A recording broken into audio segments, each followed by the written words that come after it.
And the Grinch, with his Grinch feet ice cold in the snow, stood puzzling and puzzling, how could it be so? It came without ribbons, it came without tags, it came without packages, boxes, or bags. And he puzzled and puzzled till his puzzler was sore. Then the Grinch thought of something he hadn't before. What if Christmas, he thought, doesn't come from a store? What if Christmas perhaps means a little bit more? I love Christmas. I get goofy this time of year. How many of you guys went out the day after Thanksgiving, because it's a sin to do it beforehand, but how many of you went out and got a tree and decorated that thing? How many of you guys blasted Bing Crosby at it in like an absurd decibel level while you did it? I hope you embrace this time of year. I do. I love it. I love seeing teenagers at the mall with Santa Claus hats, and I love the Charlie Brown Christmas special. I love all of it. But this time of year, as believers, as Christians, we have an obligation to be thoughtful and sober-minded about what Christmas really means. And just by way of introduction, I'll tell you that the season of Advent has been observed by Christians around the world for thousands of years. And in different traditions, the candles represent different headings. The first week, in some traditions, is associated with biblical prophecy. Now, maybe you're not familiar with biblical prophecy, and that sounds kind of weird, and well, that's fair. But I want to just let you in and give you like a little window into my journey, because when I grew up, I grew up in a vaguely Catholic household. We were Catholic on Christmas and Easter. That was kind of it. And I had dismissed the claims of the Bible at an early age because I didn't think they could be. There's no way that's true. I mean, it's the greatest story ever told, but there's no way that could be true. And then in my early 20s, God began to get a hold of me. He sent people into my life providentially to challenge my assumptions. And one of the pieces of evidence that was particularly compelling to me on my faith journey, one of the things that got me to regard the Christmas story, not as a pleasant fiction, but as historical fact, was the prophecies, the messianic prophecies. These are things that were written through the Hebrew Scriptures over thousands of years that all seem to indicate that there's going to be a Messiah. There is a figure, he's coming, and we have all these little clues about what he's going to look like and what he's going to do. And just indulge me for a second. By way of introduction, there are, if you're being very generous, there are over 600 of these prophecies through the Old Testament. And if you're being fairly conservative, there's 48 of them that depict really clearly in striking terms who Jesus, where he would be born, who he would be born to, the manner in which he would be born, the manner of his death, his mission, what he would accomplish on the cross, like 100 details about this Messiah. Now, if you're curious, the odds of one person fulfilling just 8 of these is 1 in 10 to the 17th power. That's a number with 17 zeros on the end of it. Now, that's a conservative, right? What are the odds of one person fulfilling 48 of these prophecies? Well, that number is 1 in 10 to the 157th power. That is a number with 157 zeros after it. Astronomical. But the Bible, the Hebrew Scriptures, depict to the greatest degree of detail what Jesus would do, what he would look like, what his ministry would be, the impact it would have on people, the way people would react to him. All of these things are expounded in the Hebrew Scripture. And today I want to look at one of the most famous of these passages. It's in Isaiah chapter 9. So I'd invite you to turn your Bibles to Isaiah chapter 9. We're going to read verses 1 through 7. Nevertheless, there will be no more gloom for those who are in distress. In the past, he humbled the land of Zebulun and the land of Naphtali, but in the future, he will honor Galilee of the nations by the way of the sea beyond the Jordan. The people walking in darkness have seen a great light. On those living in the land of deep darkness, a light has dawned. You have enlarged the nation and increased their joy. They rejoice before you as people rejoice at the harvest, as warriors rejoice when dividing the plunder. For as in the day of Midian's defeat, you have shattered the yoke that burdens them, the bar across their shoulders, the rod of their oppressor. Every warrior's boot used in battle and every garment rolled in blood will be destined for burning, will be fuel for the fire. For to us a child is born, to us a son is given, and the government will be on his shoulders. And he will be called Wonderful Counselor, Mighty God, Everlasting Father, Prince of Peace. Of the greatness of his government and peace there will be no end. He will reign on David's throne and over his kingdom, establishing and upholding it with justice and righteousness from that time on and forever. The zeal of the Lord Almighty will accomplish this. This is the word of the Lord. This is one of the more famous Christmas passages. This passage gets read and sung in churches across the world this time of year. As believers, we have a kind of responsibility to look at this because this shows us the meaning of Christmas. So I want to look at it under two headings: the reality of darkness and the light of grace. The reality of darkness, the very first thing you're going to notice in verse 2 is really, this is probably the most famous part of this passage, where it says, the people walking in darkness have seen a great light. On those living in the land of deep darkness, a light has dawned. Now, right at the top, you'll see in your Bible in verse 1, it probably begins, nevertheless. Nevertheless. This is like saying, however, right? So what is he doing? He is referencing what he's already written. And if you go back to chapter 8, you see Isaiah painting a kind of dismal picture for what's going on in Israel at the time. And this is the context. And Isaiah 8:19-22 says this: when someone tells you to consult mediums and spiritists who whisper and mutter, should not the people inquire of their God? Why consult the dead on behalf of the living? Consult God's instruction and the testimony of warning. If anyone does not speak according to this word, they have no light of dawn. Distressed and hungry, they will roam through the land. When they are famished, they will become enraged, and looking upward will curse their king and their God.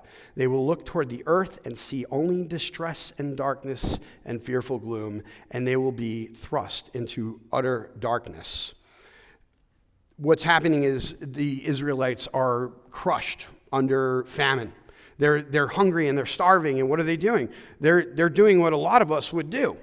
They're looking to people. They're looking to man-made solutions. They're looking to mediums. They're looking to sorcerers. They're looking to public policy to try to solve their problems. And what's interesting here is Isaiah says, right in the very last verse of 22, they will look toward the earth and see only distress. So here's the problem. They're living in a world that is in deep darkness. There's famine, there's oppression, there's pain, there's suffering. If you're a Hebrew person, this is something that you would have been well acquainted with through your nation's history. Anybody who's familiar with the scriptures, you know that God called Abraham and he blessed him and made him a great nation, and then that nation was enslaved for hundreds of years in Egypt and oppressed terribly. And then they escaped, seemingly being delivered to the promised land, only to have the Babylonians under Nebuchadnezzar roll in and conquer them and cart off all of their young professionals. And then on the heels of that, you had the Greeks and then the Romans subjugate the Jewish people. And so they are a people acquainted with deep darkness. And this is what Isaiah is speaking to. He's like, we are walking in darkness. In fact, the word there, when he says deep darkness, this is a compound word that Isaiah has invented. And in fact, if you were to transliterate it literally, it means they're walking under the death shadow. Under the death shadow. The shadow of death. And then he says, and then literally, and where it says, a light has dawned, the literal Hebrew is a light has flashed. Something's happened. The world is dark, but something has happened. Now, in the Bible, in science, kind of universally, we associate light with life. And there's a good reason for this. We are kind of utterly dependent upon the sun. I don't know if you know this, but there was an article some time ago in Popular Science that theorized what might happen should the sun go out. I know you think about this stuff, so let's pull back the curtain, shall we? If the sun went out, the temperature by the end of the day around the earth would hit zero. Within a week, it would be 100 below zero. Over the course of the next few months, the temperature would stabilize at 400 degrees below zero. And so we would all be like popsicles probably by the end of that whole thing. And if somehow you managed to survive the cold, the minute the sun went out, all photosynthesis would cease. So all the plants that produce the oxygen we breathe, that would no longer happen. So if you managed not to freeze, you'd then suffocate. Also, don't know if you're aware, but the human body is dependent upon sunlight. If we had no sunlight, we would not be getting vitamins A, B, D. Our bones would crumble into dust eventually. We are dependent on the sun for light. The fact that we are in a solar system that has a sun and the earth is just perfectly distanced from the sun is the reason that the earth supports life in the first place. If the sun wasn't there, none of this would have ever happened. And so in the Bible, in science, generally, light and life are they're bound to each other, right? And, some might say, well, is this a spiritual darkness? Is this a metaphor for spiritual darkness? No, this is darkness. Have you noticed? I remember I was a little boy, and I was about 6 years old when I'd stumbled somehow upon something on TV where they were talking about the Holocaust of World War II. And in my young brain, it kind of blew my mind. I did not anticipate that evil on that scale was even the remotest possibility. But then you see it striking you in the face, right? And there's some folks out there that think, well, people are basically good, right? We all just need to embrace the better angels of our nature. And then we can pick ourselves up. And if we had the right social policy, if we had the right leaders, the world would be a better place. If we could just find within ourselves that Christmas spirit all year, the world, all the problems, all the pain, affliction, oppression, the disproportionate distribution of wealth, all the rest of that would be taken care of. Isaiah's point is that you are not going to find the answers looking to each other. We don't have the resources within us to address the darkness that we find the world in. Now, Bertrand Russell is he's a noted atheist. He was a thinker and an essayist in his day, and he wrote an essay, Why I'm Not a Christian. And in the context of that essay, he gives words to something which I think we all kind of sense. And I have to nod my hat to Bertrand Russell for his realism. Listen to what he says. Such in outline, but even more purposeless, more void of meaning, is the world which science presents for our belief. That man is the product of causes which he had no prevision of the end they were achieving, that his origin, his growth, his hopes, his fears, his loves, and his beliefs are but the outcome of accidental collocations of atoms, that no fire, no heroism, no intensity of thought and feeling can preserve an individual life beyond the grave, that all the labors of the ages, all the devotion, all the inspiration, all the noonday brightness of human genius are destined to extinction in the vast death of the solar system, and that the whole temple of man's achievement must inevitably be buried beneath the debris of a universe in ruins. Only within the scaffolding of these truths, only on the firm foundation of unyielding despair can the soul's habitation henceforth be safely built. It's a pretty dark outlook, but I'm going to just challenge us right now and say this is not overly pessimistic given our situation. If you look at the universe and you think, if the sun goes out, we're all hosed. We're going to freeze to death and then we're going to suffocate, not in that order necessarily. The sun's going out. The sun is going out. Have you watched Discovery Channel? The prevailing theory is one day the Earth's going to get sucked into the sun. This whole thing is going to end, right? But let's bring it into closer proximity. If you're over the age of 29, you come to understand in a very personal way what the second law of thermodynamics means for all of us. Everything is gravitating towards entropy. Everything is gravitating towards randomness. Everything is breaking down. You don't need to wait for the sun to go out. There, you are walking in darkness, and your body is losing energy, and everything is gravitating towards randomness. We are living in a world of darkness, and Christians need not entertain any pleasant fiction that the world is anything other than darkness, entropy, and death. We are incapable of generating the resources to save ourselves. The 20th century should show us that. We are living in post-Enlightenment, industrialized West. We've got advances in science and medicine and computers and the rest of it. Philosophy, human rights we would all agree that those have taken monumental leaps forward over the past 100 years. Nevertheless, The 20th century showed us that mankind was capable of far more evil and destruction than any of us have ever anticipated. And if you were here over the previous weeks when we looked at the first half of Romans, you know that the Bible asserts that every human being has something broken in their heart. There is an innate brokenness and corruption in all people, and that we are incapable of solving these problems ourselves. Carl Sagan, who was an astronomer who was over the Voyager project many years ago, he wrote an essay called The Pale Blue Dot. And the Pale Blue Dot, he talks about the Voyager project. The Voyager was a satellite that we sent up into space. And he says before the satellite had gone too far away, they thought it would be worthwhile to turn it around and take one last picture of Earth as it was hurtling into the cosmos. And Sagan wrote an essay based off of this moment called The Pale Blue Dot. There's this pale blue dot, and Sagan, he's a terrific writer, and he writes this. He says, let's see if I can find it here. Consider again that dot. That's here, that's home, that's us.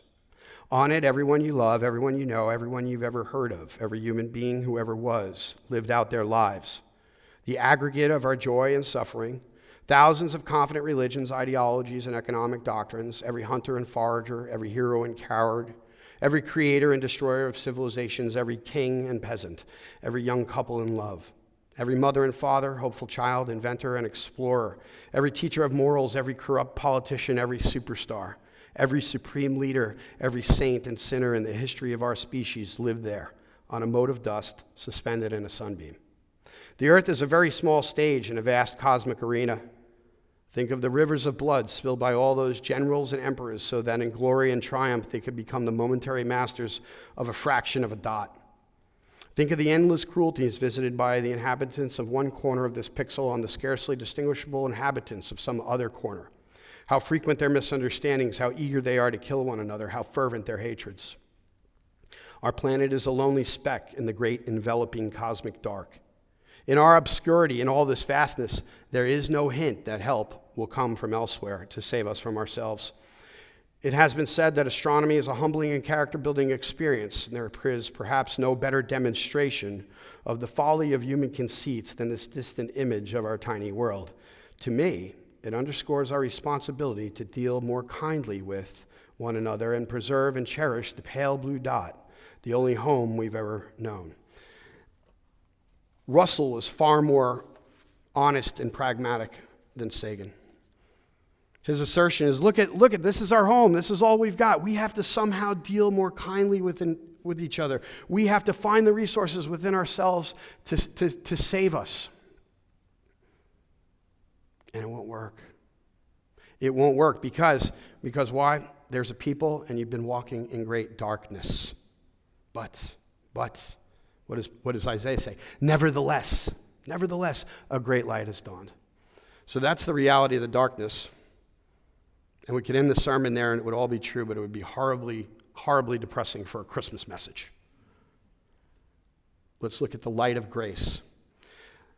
The Bible, New Testament in particular, and John as a gospel author in particular, really builds on this theme of light and dark. In fact, in John 8:12, it says, when Jesus spoke again to the people, he said, I am the light of the world. Whoever follows me will never walk in darkness, but will have the light of life. There is an understanding in the scriptures that if you have put your faith in Jesus, you now have the light of life. This is it's a kind of life that not even death can impede. Over the last season, our growth group read The Great Divorce. It's by C.S. Lewis, and it's an allegory. It's a way for him to say some certain things. And in the book, the protagonist, he dies and he goes to this weird, gray, dreary town. And he meets someone who explains to him that everybody he's ever met, for people who did not know Jesus, they are walking in what the author called the valley of the shadow of death. Right? And for these people, they don't know Jesus, and so they are alive, their heart's beating, but they're losing energy. The second law of thermodynamics, they are in the valley of the shadow of death. They are under the death shadow. Okay? But for other people, the people that have a relationship with Jesus Christ, who have put their faith in him for this life or the next, they say that now you have, and what the author says, you are in the valley of the shadow of life. The valley of the shadow of life. Whereas just inches from you, and you rub elbows with people all the time who do not know Jesus, and one day their heart's going to stop beating. And though they are in the valley of the shadow of death, now that death will be fully realized. But for the believer, if the claims of the Bible are true, for the believer, if you have entered into a relationship with Jesus Christ, if you believe in your heart that he is the Son of God and that he has died for the sins of anybody who calls on his name, if you've confessed it with your mouth, if his Spirit has filled you, now you are walking in the valley of the shadow of life. And that though the rest of the universe may be subject to death and decay, you are not. And one day your heart will stop beating, and that will not impede this life in the least. And the second thing is in 1 John 1, 5 through 7, where it says, "This is the message we have heard from him and declare to you, God is light. In him there is no darkness at all. If we claim to have fellowship with him and yet walk in the darkness, we lie and do not live out the truth. But if we walk in the light as he is in the light, we have fellowship with one another. And the blood of Jesus, his Son, purifies us from all sin." There is, where does it say? We lie. We do not live in the truth. If you don't have this light, you don't live in the truth. What does light do? Have you ever been driving down a country road in the middle of the night without your headlights on? Am I the only one that does that stuff? You can't see anything. All of a sudden, you turn the headlights on, and now you see everything for what it is. This is what light does. Light shows us the truth. How many of you, upon coming to a faith in Jesus about bringing your life under his lordship, how many of you had your whole hard drive reformatted? And then all of a sudden, now you see the world in a different way because there's a lot of people like Carl Sagan, like just about everybody in our culture around Christmas time that thinks we just got to embrace the better angels of our nature and everything's going to work out just fine. But a Christian doesn't harbor those pleasant fictions. You're realistic. You understand that the earth is a fallen place. You understand that every person, from Mother Teresa to Billy Graham to Hitler, all of us have some intrinsic brokenness. And there's nothing that we're going to be able to do to wrestle the earth away from it. We needed help from the outside. And this is precisely what this great light that's flashed across the world is.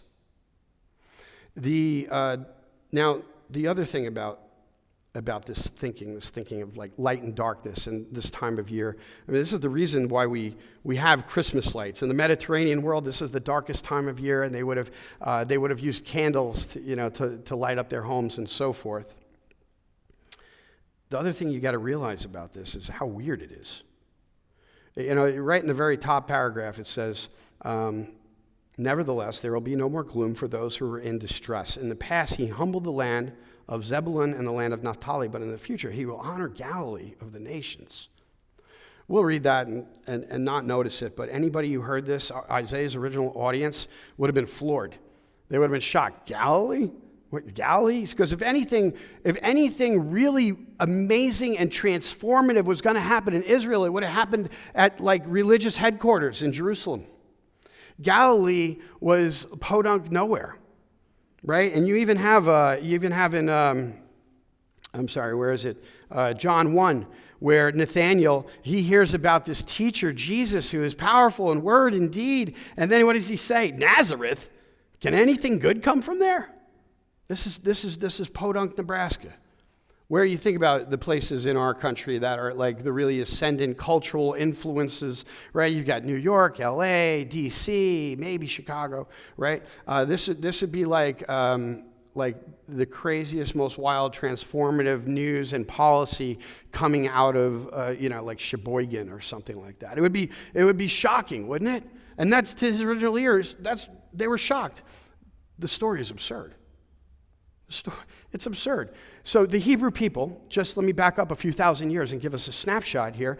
God said to Abraham, I'm going to bless you, I'm going to make you a great nation. And then that nation got enslaved in Egypt. And then it got marched off, and they wandered in the desert for 40 years, and then they end up moving into the promised land, but then they're subjugated and oppressed again and again and again. At the time of Jesus' birth, in the year 3, give or take, the Hebrew people were getting taxed up to 90% of their income by the Roman Caesars and by the Tetrarch, which they'd installed. These people were oppressed on a level that would it would be on par with the worst kind of social and cultural circumstances you can imagine.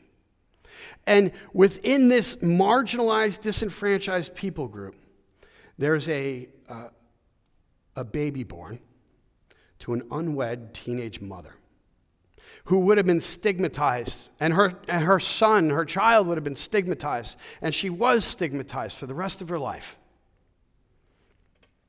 And he was born in a food trough. If you have a nativity scene, there's one as we walked in today. If you got a nativity scene, it just looks cute, right? It's like warm, candlelight. There's fat baby angels up on the roof, and it's a real warm scene, isn't it? That manger is a food trough.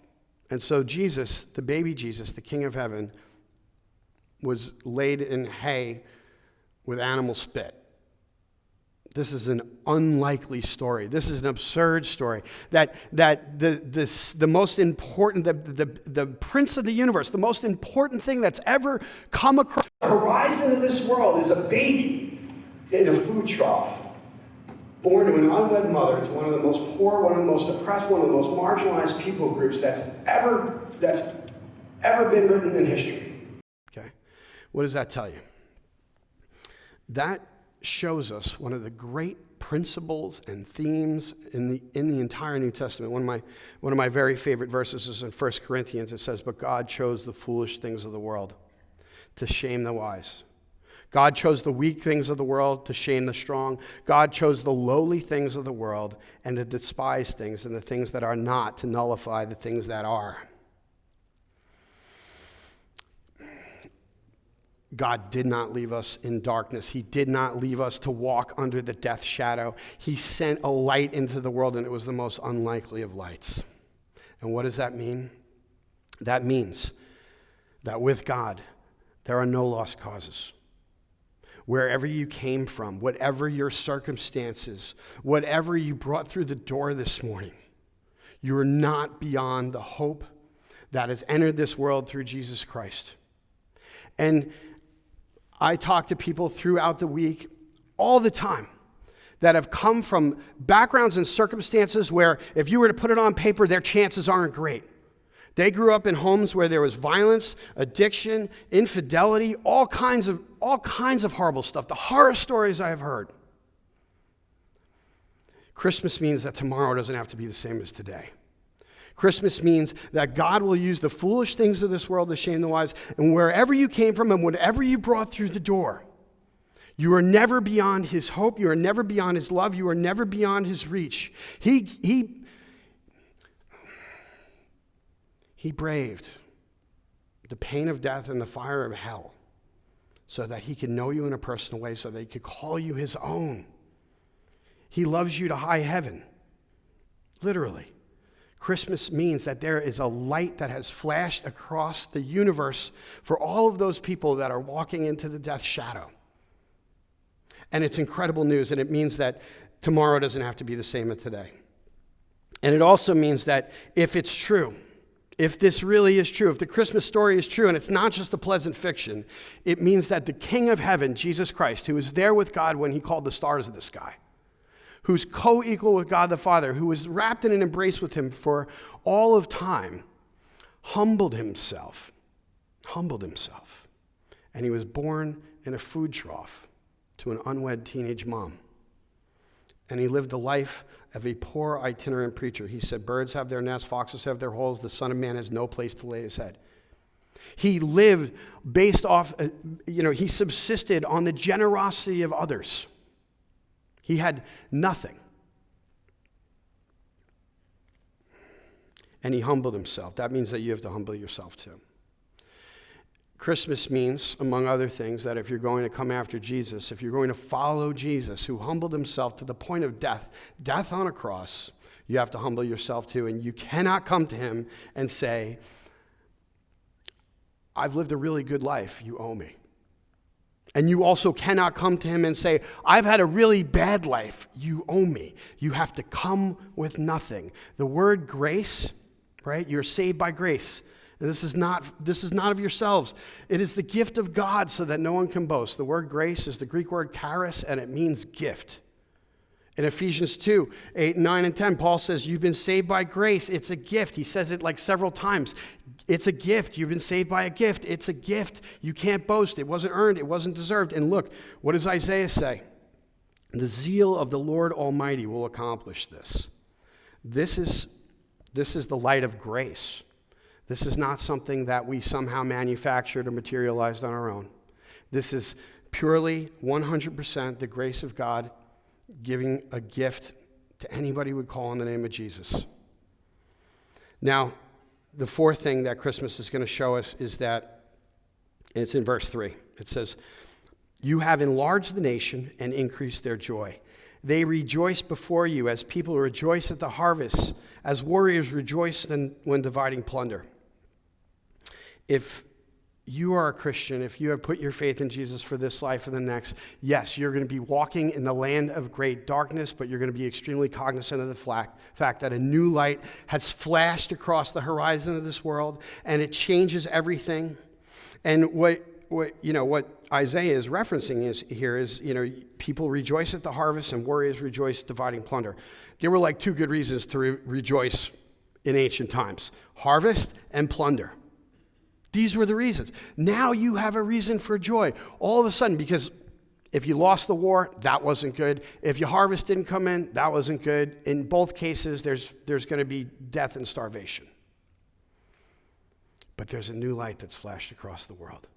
And there is a reason to rejoice that surpasses the harvest, that surpasses like surviving a military conflict. There is a reason for joy. And then finally, verse 5, every warrior's boot used in battle and every garment rolled in blood will be destined for burning, will be fuel for the fire. What does this mean? If you're a warrior and you burn your boots, guess what you're not doing anymore? When guys get out of the military, a lot of times they'll take their boots, which are terribly uncomfortable, and they tie them together and they throw them over a wire. Have you seen this? If you ever drive through a military town like San Diego or something like that, you're going to see some boots hanging from wires. When you get rid of your boots, it means you're not fighting anymore. It means you're no longer at war. And then what does it say? All the garments rolled in blood will be destined for burning, will be fuel for the fire. There is a battle, but you don't have to fight it. There is a war, but it has already been fought. We sing a song here, I'm fighting a battle you've already won. That is the thesis here.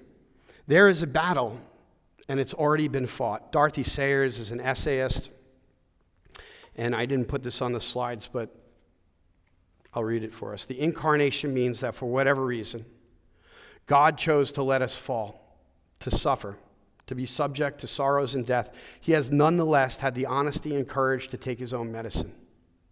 He can exact nothing from man that he has not exacted from himself. He himself has gone through the whole of human experience, from the trivial irrations of family life and the cramping restrictions of hard work and the lack of money to the worst horrors of pain and humiliation, defeat, despair, and death.